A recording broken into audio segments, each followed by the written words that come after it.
are back with episode 2 on balance and motivation. Yeah, these are very, very exciting, Diane. As we said in the previous episode, it's really focusing on the founder, right? Taking a little bit of a step back from the tools that you need in the business and focusing more on you as the founder. And just again sharing our personal experiences as well as using some of our iconic entrepreneurs as examples. And I think not enough time is spent on the subject because we are just so focused on profitability, will it scale, and that's important, but not at the expense of you as the founder. Definitely. And also, life just happens. I mean, sometimes you have a certain strategy for your business and you're like, everything is mapped and planned and strategized and you're ready to go. And then something really unexpected happens. And then what do you do then? Well, that's what we're talking about in episode 2 today. We're going to share some personal stories, how we have overcome personal crisis while we're driving our business forward, while we were building, and how we could make sure that we kept on growing and building, and also dealing with all the personal stress. Because in a case when your life, your personal life gets turned upside down while you're running a business, you can't just say, "Oh, I'm sorry, but today I'm not coming in. I'm taking a day off," and just figure it out yourself. Maybe when you have like a business where you have so much people, nobody cares if you're coming in. But when you're solo or with a small team or even with a mid-sized company, the owner needs to be present most of the time to really keep check of everything in the business. And when their personal life gets into a turmoil, yeah, the business can get affected as well. I mean, I've had it multiple times that I really had challenges thrown at me, and I was just like, okay, we'll just have to make the best out of it. I mean, there was no internet to Google or ask ChatGPT, how do I handle my personal life when it's falling apart? But I'm also running a business. I mean, there was no manual. I mean, you just had to think and think clearly. Okay, what is the most important thing right now, and start mapping like a crisis plan for yourself, how you can mix those two things together. I mean, for me, in my first business, I was just small when I had a relationship with a guy who had like a terrible car accident, and I was just wrapping up a Saturday afternoon on working, and they called me and they said, "Well, I'm sorry, your boyfriend, he had a car accident. It doesn't seem that bad, but you know what? We'll just call you when we have news." And I was like, "No, no, I'll just come to the hospital myself." So when everything was done, I was like really calm about it. I was like, "Okay, you know what? He's been in a car accident. He was always a fit guy, and never any health issues." But when I got to the hospital, I had to wait for 2.5 hours for someone to update me. And then the story started that he was severely injured, like real severe injured. And they said, "You know what? We called his mom. She's coming over. You're going to the family room, and the surgeon will update you." And I was like 23 at the time. It's like, okay, what does it mean? You don't really have time to think about it. But then when he told me that it was time to say goodbye because he was under intensive care and he was really severely injured, they said it's time to say goodbye because he's not going to make it this weekend. And I'm like, no, no, no. It's really like, okay, strange. And I had the Sunday, of course, to have in between before I needed to get back to work, because Sunday was the only day in that time that my business didn't wasn't open.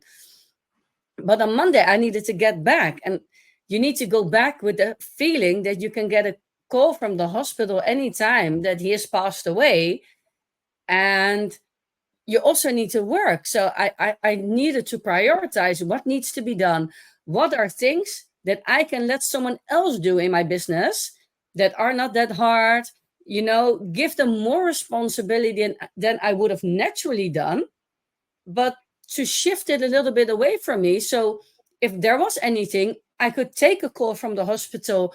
I could have a moment to myself without things getting into complete disaster.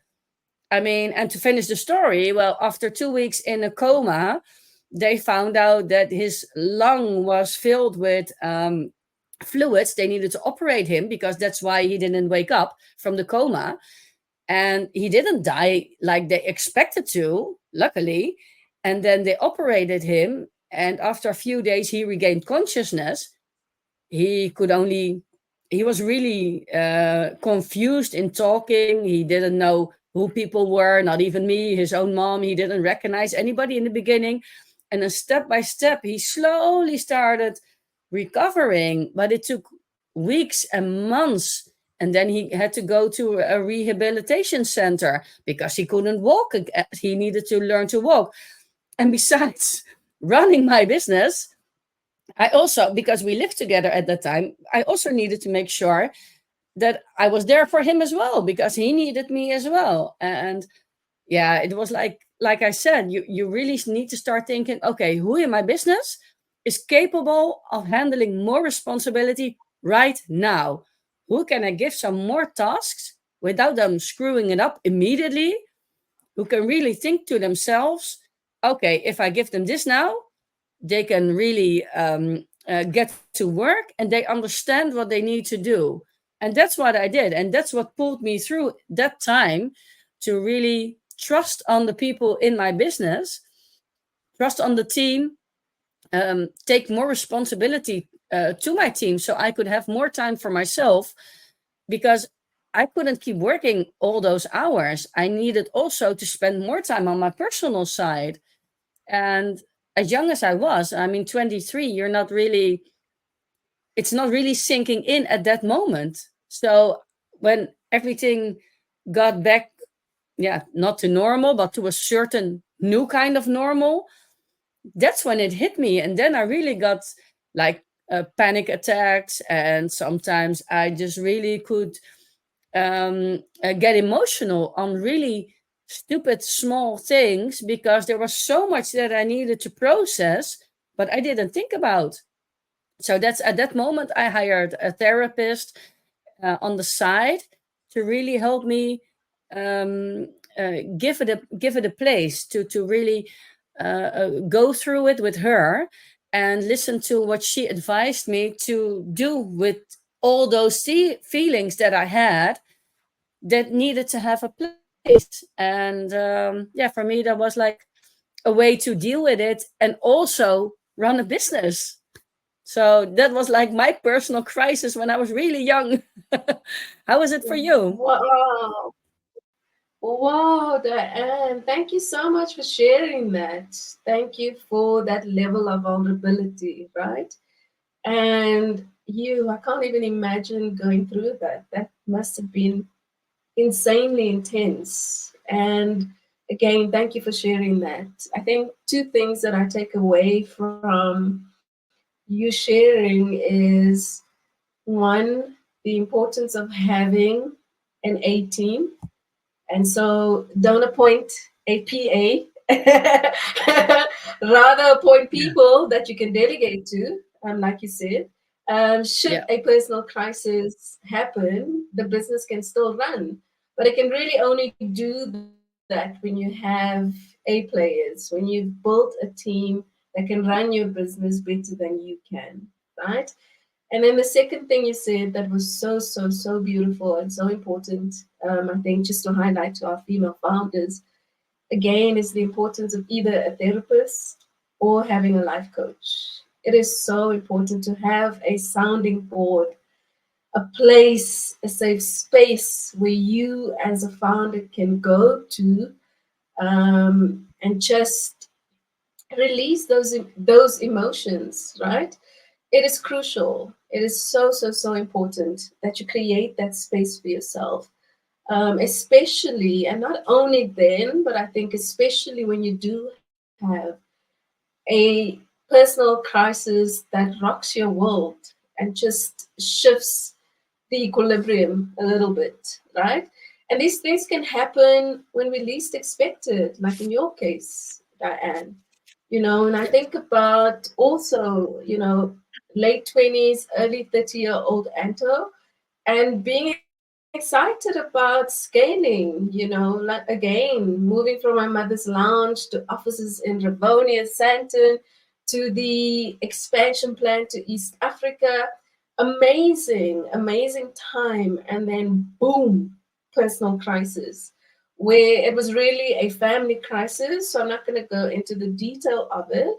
But here's what I'll say for founders, especially Black South African founders, we have this thing that we call black tax, and so what I'll say is that personal family crisis, and really it was my mom and dad separating and me having to take over responsibilities that my dad had.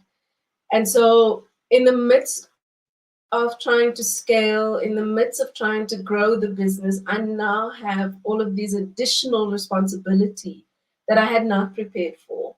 And so the additional responsibility then became a focus. The responsibility to make sure that my mom and my younger siblings were going to be okay, something that I could not have foreseen, something that none of us could have foreseen.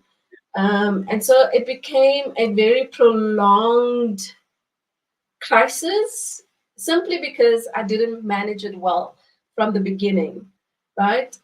Juggling all of these balls and then also having to take care of this personal or my personal circumstances that have now changed. And that change brought significant change in my business and how I was going about my business. And so I'll say it with my chest that Afrofusion then no longer became about the big, hairy, audacious goal that I had for the business, but it really became about taking care of my family and to make sure that my mom and my younger siblings were fine. And so then my decision making changed. This personal crisis changed my business decision making to make sure that the family was fine. And that's what I want to caution, especially South African female founders that might have black tax in the mix. Don't allow it to redefine your strategy. Don't allow it to define how you do business. Because then it no longer becomes about the vision that I had when I was sitting in my mother's lounge at the age of 26, right? It became about, whoa, I need to make sure that things are getting done for my mom and my younger Yeah. siblings, and No no more resentment trying. around that now. I've managed to deal with Yeah. all of the residual stuff around that, which I'm thankful for. Um, but yeah, I think for me, what I want to leave with founders today is don't allow a personal crisis to redefine your entrepreneurial journey. And this again is where a coach like Diane is important. It is so crucial so that when that crisis hits, you are able to unpack everything around it and to make sure that it does Yeah. not impact how you do business. It doesn't impact your vision. It doesn't impact your cadence and your rhythm that we spoke about in the previous episode. Yeah, it is so important because if I think about Afrofusion and probably those last few years in Afrofusion, probably the last 8 years out of the 12, It certainly became a lot more about managing this very prolonged crisis that had been created in my life, and not equipping myself with a coach and being able to say, okay, how do I separate the two? And be able to take care of my mum and my younger siblings, but still also be able to drive this vision that I have for Afrofusion to have a continental footprint and so I certainly didn't do a good job of it. I firstly had allowed Yeah. that personal crisis to linger too long. It became part of my identity. It became part of who I was. It became part of who how I did, you know. And so don't allow that. Build And your I think the resilience, only place, yes, Diane. and it builds you resilience as well to Oh, really know that absolutely. you're capable, of steering both things without losing one or the other. Because sometimes people can say, well, if your life is in personal crisis, then maybe you should just leave the business or just give up on it. Maybe you should see it as a sign not to continue, but it's not about that. I mean, it's a challenge you're getting thrown at, and you need to find a way to make it work. Because if you don't handle this challenge, the next one will be more severe. It will be more impactful for you and your business, until you realize that you need to do something with it. You need to integrate it in some way into your business, and you need to learn from it as well. Like I did, like I needed to suddenly trust on members in my team who I had to think about, are they capable of getting more responsibility? But I also needed to give them that responsibility because I needed to load off that extra work. And I think we all get our challenges in some way, some heavier, some less, some get a lot, some get less. You need to find a way how to manage it, because if you don't manage it, I don't want to say then that you're not capable of being an entrepreneur. But in some way, being an entrepreneur is someone who will go through with their vision no matter what. I mean, maybe it sounds harsh, but that is what an entrepreneur is. Because if you just want a steady income and you want to take time off, get employed, get a job. I mean, then you can have time off. Then you can choose to call your boss and say, "Oh, I'm not coming this week because I have a personal crisis." Then that's okay. Then you can just stick your hands up and people will take over your work. But when you run a business and you're an entrepreneur, this is one of the things that builds your resilience, that shows you that you can manage any crisis. And you need it, because the longer you're in the game, the more crisis you will get attract. I mean, for me, I remember my second big crisis was when I got pregnant from my first child. I mean, I was running the business with a business partner at that time. We started with two of us, and he believed that we were both 50-50 partner. But he believed when I got pregnant, he said, you can't be a mom and an entrepreneur. And we're like, I don't see the problem. He said, yeah, because you're going to have problems and you're going to gain weight, and then you need time off, and you need to give labor, and then you need time off to take care of your kid, and then you need to go in a part-time job. Well, that's not entrepreneur business. And I was like, where did that came from? And the stupid thing was, he managed to pressure me that much that I nearly that my baby nearly got killed by it while I was pregnant. I was really, at a certain point, my gynecologist really said, okay, now is the time. I'm going to say it. Now you're going to stop working. You cannot do anything for the next 6 weeks. And I had like 2 months before going into labor. She said, you cannot do anything. The stress is killing you. And she said, "This is not good for your baby. This is not good for you." And she said, no matter what he's going to say to you or write you, because he was sending me all kind of official letters. And, you know, for me, it was like, we're running this business and everything you're doing is harming the business. And it ended up with me on a big table with lawyers, my partner by my side, 1 month before giving birth. And I bought his shares. So it was just me 1 month before giving birth, taking over a business that was going down because it was spiraling down because he didn't manage it really good alone.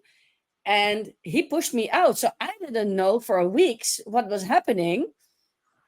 And then I got back in the game. I was like, okay, now I need to get my priorities straight. I mean, we were further along than I was 28 at that time. And I was like, okay, now I need to really think how I'm going to manage my business. We were doing like 2 million turnover. And I was like, I cannot just walk away, give birth, and come back. I mean, what if something happens and I need to stay longer in the hospital? Or, all the scenarios going through your mind. And then I just snapped it to me and I said, no, I cannot think of it like this. I need to focus. How am I feeling? I'm feeling good. I felt less stressful. My gynecologist gave me a green flag for working again. She said, keep it low, keep it simple. And when you start feeling that your belly is going to feel pressured, then it's time to stop, go home, and take a rest. And I did. So I worked until Friday, gave birth on Sunday, and after 4 days, went back to work because the business needed me. But I managed again to trust the people around me. We had a bigger team at that time. We had like 40, 45 employees at the time. I needed to trust them again and say, listen, this is a challenge. I just got back in the game. I know we're way behind what we can do. I have big plans. I really made new plans to reorganize the business and create a better market for the business. But first, I needed to give birth to the baby before I could put it all into motion. So I really just gave everybody instructions, then left. And yeah, I gave birth that weekend. My son was born happy and healthy. He's going to be 18 in 2 weeks. So a long time ago. And when I got back, I just said, okay, those past 4 days when my baby was born, and you get help and you get a nurse in your house and she's helping you. But I felt great and I was full of energy. I worked on my laptop, on my plans, when he was sleeping, I worked. And after 4 days, I said, well, I need to go back, present the new plan to everybody of the team. So I presented a new name, a new logo, a new culture for the business, a new way of processing, a way of everything. Everything was changing. And everybody's like, this is what we want to be part of. And then I got everybody engaged again after all those weeks that they were in a negative way influenced by the business. And then, yeah, from that moment on, we really battled again a big personal crisis for me at that time.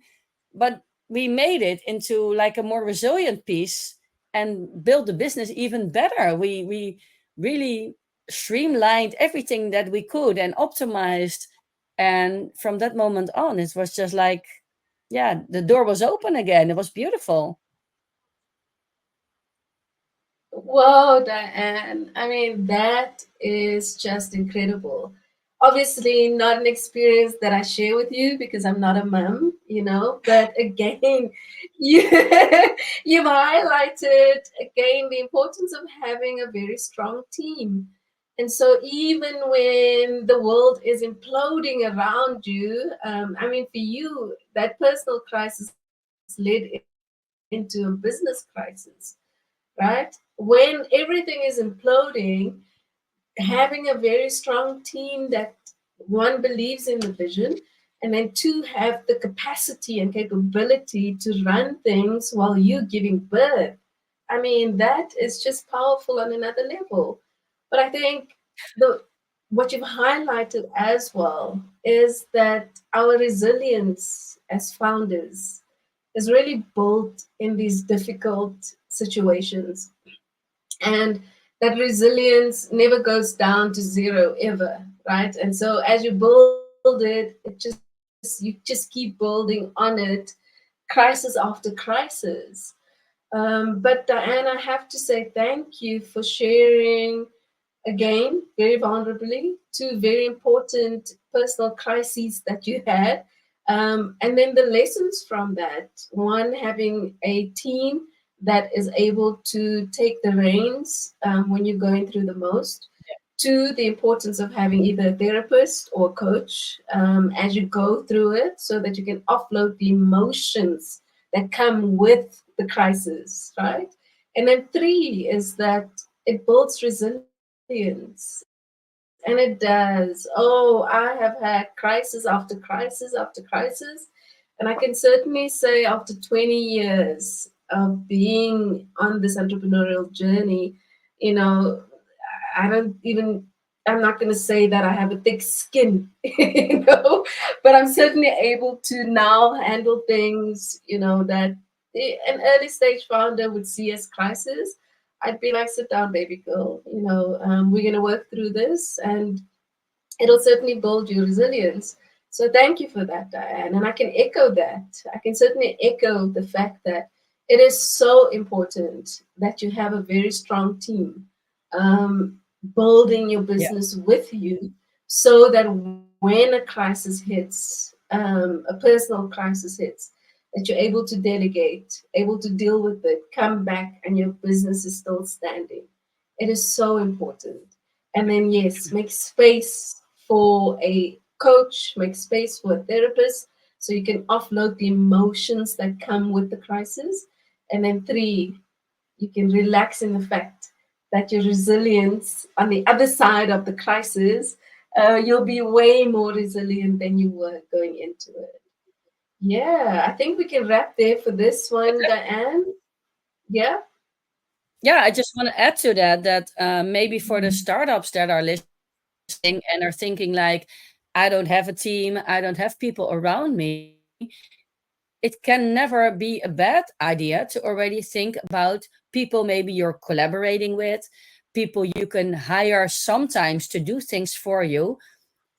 Maybe they are the people that you can already think of. Would they be capable to handle certain things from me if I asked them or if I paid for that to help me if I was in a crisis situation? So you can already make a kind of emergency plan for yourself and for your business, that when you don't have a team, but you have people around you that you can rely on, that you can call on and say, listen, I'm in a really bad place at this moment. You don't always have to say why, that you can say, please help me with these tasks for a certain amount of time. Don't think it's just me. I don't have anybody around me. I don't have family who support me. I don't have a team. I don't have this. I don't have that. Think of what you do have. Think of what you can. Think about your network. That why it's so important to have either a community or a good network with people who have your back. That no matter what, you can always call on them. And nobody wants to get put in a situation where you need to trust someone that you just met with certain things.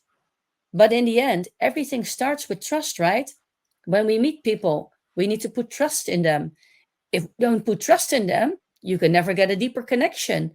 So maybe this is the start of something new, something beautiful. By you trusting in them, maybe they can give you back a valuable other thing. And maybe it will stir your business in a new direction, in a new dimension.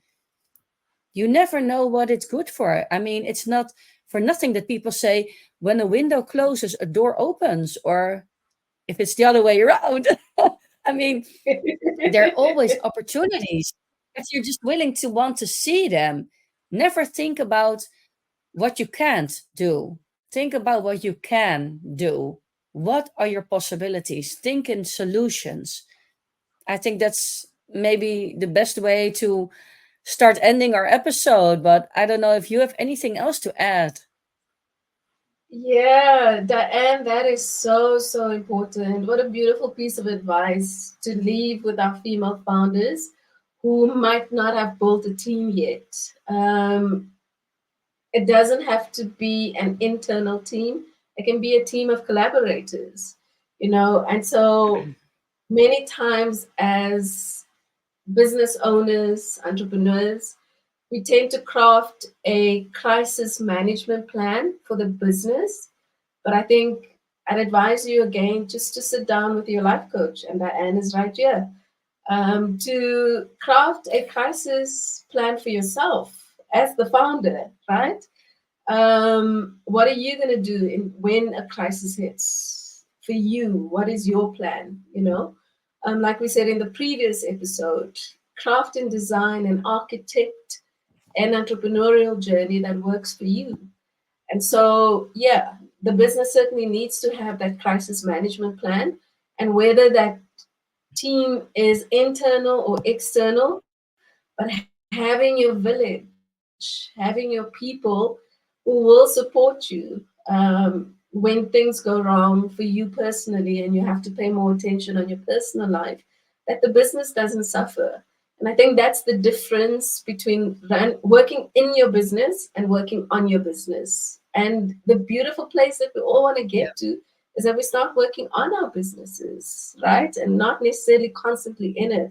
Because when you're working on it, in it, when you sick, the business is sick, and you want to move beyond that at some point in your journey, especially when you start growing and you want to scale. It's vital for you to get to a point where you're working less in the business and more on the business.